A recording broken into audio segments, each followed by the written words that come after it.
ओम वक्रतुंडम महाकाय सूर्यकोटि समप्रभा निर्विघ्नं कुरु मे देव सर्वकार्येषु सर्वदा सर्वमंगल मांगल्ये शिवे सर्वार्थ साधिके शरणे त्र्यंबिके गौरी नारायणी नमोस्तुते।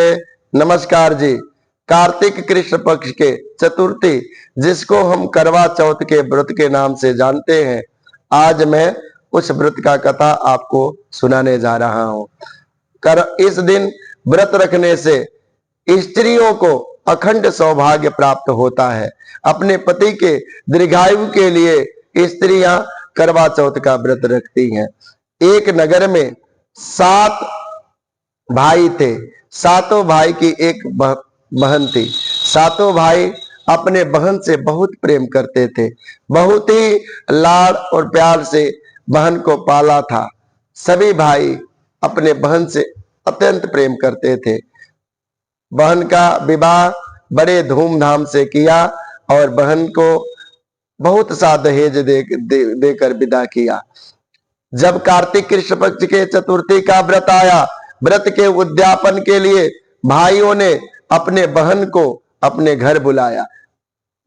पूजा की सभी सामग्री एकत्रित की और बहन को करवा चौथ का व्रत रखने के लिए कहा। जब भाई सोचने लगे कि हमारी बहन बिना खाए बिना जल के कैसे रहेगी, सभी भाई इसी बात को चिंतित थे। जिस दिन बहन व्रत रखी थी, उस दिन भाइयों ने सायंकाल देखा कि अब बहन को बहुत तेज भूख लगा होगा।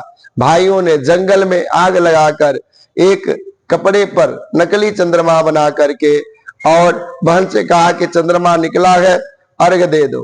बहन ने भाइयों पर विश्वास किया और अर्घ दे करके और भोजन कर लिया, जिससे उसका व्रत खंडित हो गया।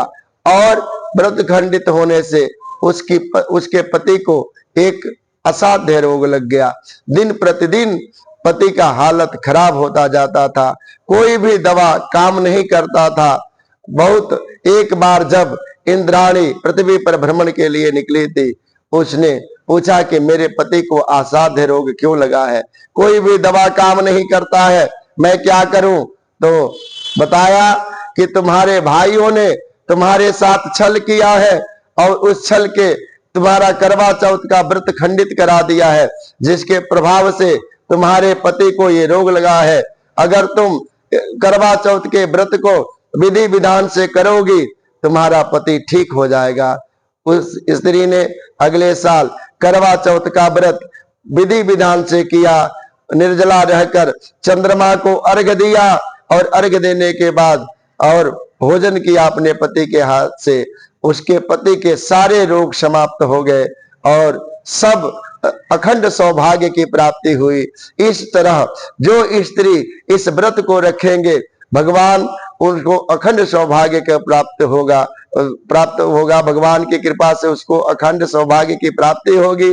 उसके पति के घोर संकट भगवान दूर करेंगे।